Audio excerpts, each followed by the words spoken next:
Have you ever submitted a paper to a journal, anxiously waiting for reviews?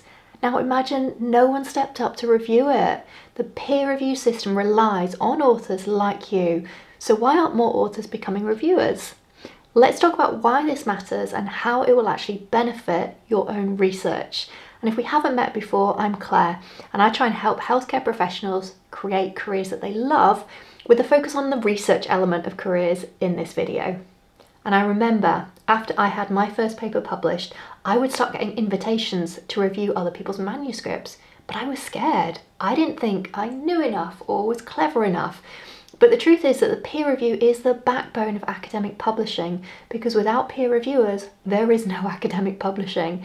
Journals rely on experts like you to be assessing the quality, the validity, the originality of research. But here's the problem. While thousands of researchers submit papers, far fewer volunteer to review them. And if everyone just focused on publishing their own work and ignored reviewing, the system would collapse under its own weight.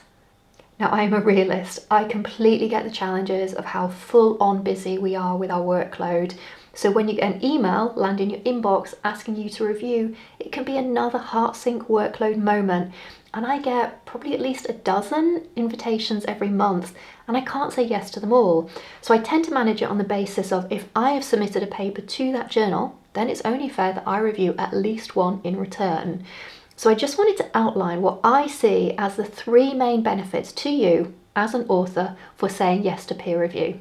Firstly, reviewing makes you a better author. Reviewing isn't just a service to the academic community, it's also one of the best ways to improve your own writing, because you get exposure to cutting-edge research, and as a reviewer you often see new ideas before they're published, so this can inspire your own research and help you stay ahead in your field. You'll also get a better understanding of what editors are looking for, because reviewing helps you see what makes a strong paper. So the clarity, the structure, how arguments are put forward, and you'll start noticing patterns in what gets accepted and what gets rejected. It also sharpens your critical thinking, because evaluating someone else's work makes you more critical of your own writing. You'll become more attuned to weaknesses in methodology and in presentation. So the bottom line, the more you review, the better you'll become at writing papers that pass through that review process. My second reason is that it builds your academic reputation. Journals remember good reviewers. If you consistently provide high quality, constructive reviews, editors will start recognizing your name, and this can lead to networking opportunities, to book chapter opportunities, invitations to editorial boards. That's what happened to me. I'm now an associate editor for a journal, and I love the experience of learning and growing in my field and trying to help others get their work out into the world. That opportunity would not have happened had I not been willing to do peer reviews. And thirdly, and this is just my personal perspective, but I really think it's an ethical responsibility. If you are submitting papers to journals and you are benefiting from peer review, I personally believe that you have a responsibility to give back.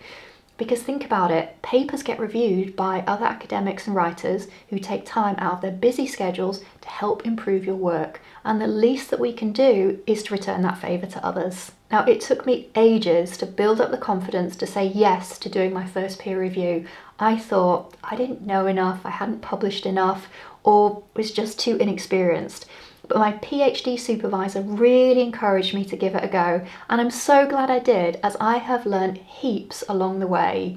So what's really stopping you? If you've published in a journal, chances are they would welcome you as a reviewer. So reach out to the editor or associate editors. They can be really helpful in supporting you through the process. So please do think about saying yes when you're invited to review. You'll be strengthening your own skills, you'll be building your reputation, and you'll be keeping academic publishing alive. So I've shared my views on why I think saying yes to peer review is a good idea, but how do you actually go about doing it? So in this next video, I will talk through step by step how you get started with doing a peer review. So I hope to see you there. Thanks for watching.